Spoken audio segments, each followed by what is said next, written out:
Savart.blog, le podcast d'Artem Savart, rubrique Journal de guerre.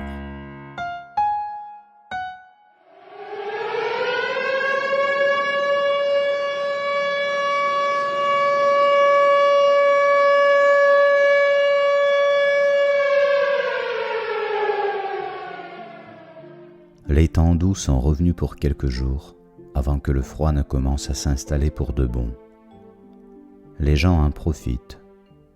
Je me suis rendu compte que pendant tout l'été, je n'ai fait aucune sortie au bord de la mer, alors qu'elle est là, à 1 kilomètre seulement. Il y a tellement de choses à faire pendant une guerre que la vie soi-disant normale est très souvent mise de côté. Et tu te demandes d'ailleurs ce que c'est qu'une vie normale. Les guerres font partie de ce monde depuis toujours, sauf que pas tout le monde se croise avec.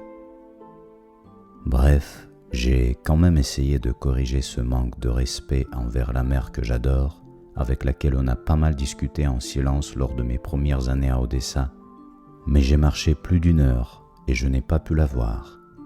Toutes les entrées sont bloquées. Une autre fois alors, elle attendra. Elle attend toujours. Elle est toujours là, à la fois immobile et jamais la même. Elle vous comprend très bien. Elle a ce don d'enlever la poussière et de vous montrer ce qui est essentiel. On se reverra bientôt.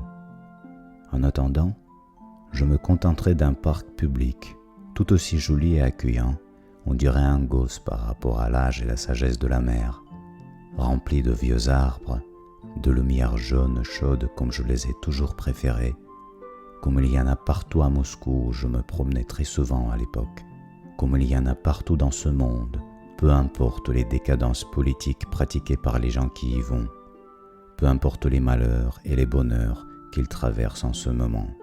Ils y vont pour avoir un peu de paix, même en temps de guerre, même pendant les alertes. Il est bien rempli de gens ce parc où je me suis installé. De gens qui se regroupent autour des musiciens qui ne chantent pas qu'en ukrainien malgré les lois interdisant la langue de l'ennemi, des lois qui ne servent à rien.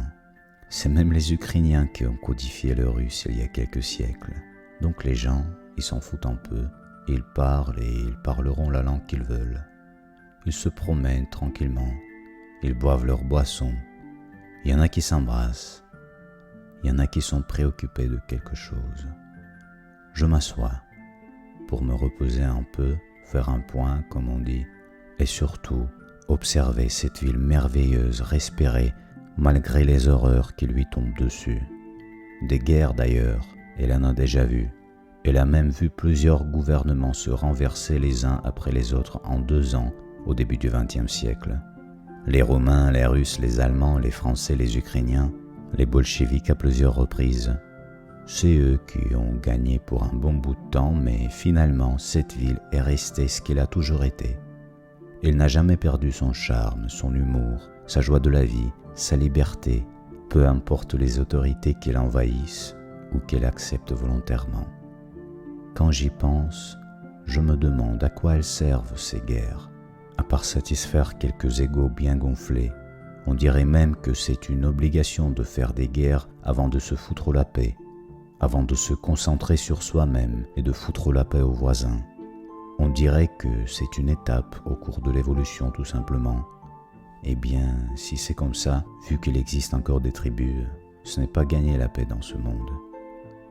Les peuples s'engueulent, se font des guerres et après, quand on s'est bien amusé en s'entretuant, on devient amis, partenaires, tout ce qu'on veut. Pas comme si de rien n'était, non. Les horreurs qu'on a causées l'un à l'autre, on ne les oublie pas. Mais on grandit et on comprend finalement qu'une guerre ne va jamais rien apporter de définitif. Pourquoi donc les commencer ?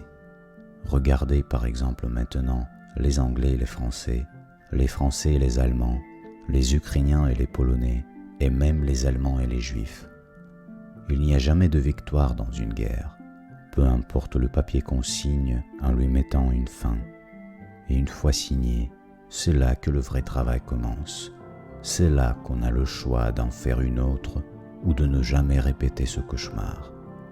L'Ukraine et la Russie, que leur conflit dure encore 1 an ou 30 ans, ont tous les deux cette chance de grandir, d'apprendre chacun sa leçon une fois la paix signée. Et j'espère de tout mon cœur que malgré le mal qu'on traverse, malgré la haine qu'on a eue, on saura être digne de cette chance et cette guerre sera la dernière. L'Ukraine, je pense, y mettra moins de temps.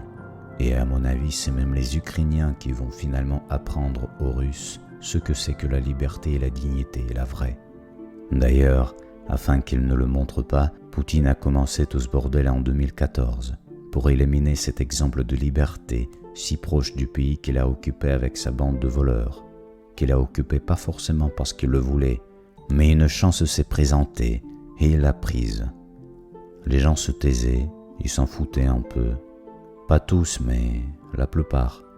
Ceux qui avaient un mot à dire, il les a réduits au silence. Et c'est bien dommage qu'il ait choisi cette voie de profiteur et s'est servi de cette chance, de son pouvoir et de l'argent venant des ressources pour plonger son pays dans le sang, au lieu de s'en servir pour en faire un pays riche en tout, argent, innovation, niveau de vie, niveau d'éducation et surtout liberté d'esprit. Il aurait pu, mais il n'a pas voulu. C'est un peu plus compliqué, mais ce n'est qu'une question de choix tout compte fait. Il y a bien des exemples de pays qui ont su le faire. En fait, il aurait pu être un vrai héros de la Russie, et son ego serait sûrement beaucoup plus satisfait, mais c'est trompeur, un ego. Et quand c'est gonflé, il faut être très fort pour ne pas le suivre. Maintenant, on voit tous cette vérité bien triste. On en subit les conséquences, peu importe si on le veut ou pas. On est bien obligé. Mais je ne perds pas l'espoir de revoir mon pays de naissance bien guéri. Dans quelques années, dans 20 ans, dans 30 ans, plus, ça va arriver un jour. Et d'ailleurs, le mot guérir ne serait-il pas lié en quelque sorte avec le mot guerre? En attendant, vu que j'ai eu la chance de me retrouver du bon côté, j'en profite pour faire tout mon possible en aidant les gens que je peux, en m'occupant des projets humanitaires. C'est mon petit refuge, une raison de plus pour survivre et même si ce n'est pas beaucoup, compenser un peu le mal causé par le pays d'où je viens. Pas parce que je me sens responsable, je le suis bien sûr, comme tous ceux qui n'ont pas fait assez pour empêcher ce bandit d'agir de cette façon, mais parce que c'est un moyen d'apporter du bien à ce monde. Je ne sais pas si je suis guidé par mon ego ou par quelque chose d'autre, mais je sais que je ne pourrai plus m'en passer. Je ne pourrai pas ne pas faire de projet humanitaire en Ukraine ou ailleurs, et même n'ayant pas les ressources telles que Poutine, il faut essayer car les gens méritent qu'on leur fasse du bien, surtout quand ils en ont besoin. Si on peut le faire, il faut le faire. Ne pas hésiter, ne pas se trouver des excuses. Et les Ukrainiens en ce moment, ils ont vraiment besoin de l'aide. Les aider, c'est même un investissement, un bon placement d'argent et de temps.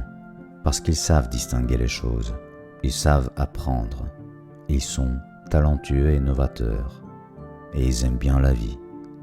Et maintenant en plus, ils savent le prix de la liberté, et ils vont profiter de cette liberté pour donner au monde plus de bien que de mal, croyez-moi. Et puis, ensemble, on est beaucoup plus fort. Ensemble, on arrive à traverser les épreuves qui des fois peuvent sembler impossibles à surmonter. Ensemble, on est invincible pour de vrai.